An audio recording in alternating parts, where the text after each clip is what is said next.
Probability of an event.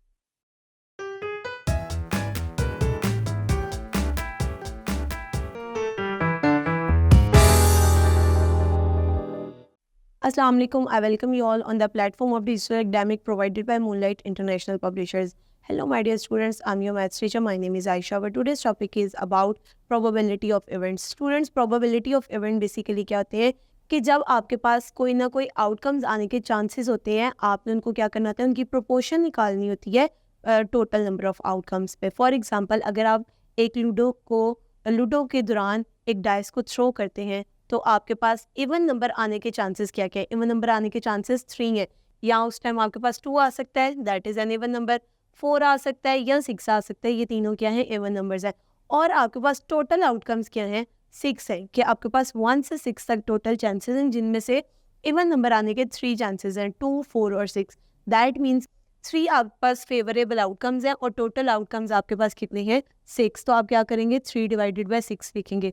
इसके लिए एक फार्मूला यूज किया जाता है, probability of an event. Probability of A is equals to M divided by N, where M is equals to number of favorable outcomes and N is equals to total number of possible outcomes. कि आपके पास total जो favourable outcomes हैं वो M है, number of events क्या है, total number of outcomes कितने हैं, N. सो M over N का फॉर्मूला हम यहाँ पर यूज़ करते हैं. सो स्टूडेंट्स, एग्जाम्पल की हम बात करते हैं. एग्जाम्पल नंबर 1 में वो कह रहे हैं what is the probability of getting tail in throw of a coin. यानी कि आपने एक कॉइन को थ्रो किया है, टॉस किया है कॉइन से, और उसमें टेल आने के क्या क्या चांसेस है.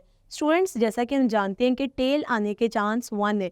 उस कॉइन में टोटल पॉसिबल आउटकम्स कितने हैं, 2. यहाँ हेड आएगा या टेल आएगा.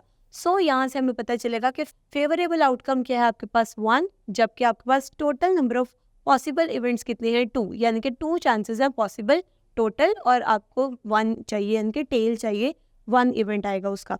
सो हम इसको क्या लिखेंगे, probability of getting a tail is equals to m by n, that is equals to 1/2. So half chance है, 1/2 मीन्स हाफ चांस है आपके पास कि टेल आएगा और हाफ चांस है कि टेल नहीं आएगा. दैट मीन्स कि आपने इस तरह प्रोबेबिलिटी फाइंड आउट की. अगर हम एग्जाम्पल नंबर 2 पे जाएं, अ bag contain 6 white balls, 9 black balls. What is the probability of drawing the black ball. यानी कि आपके पास एक बैग है जिसमें आपके पास 6 जो है वो वाइट बॉल्स हैं और 9 आपके पास ब्लैक बॉल्स हैं.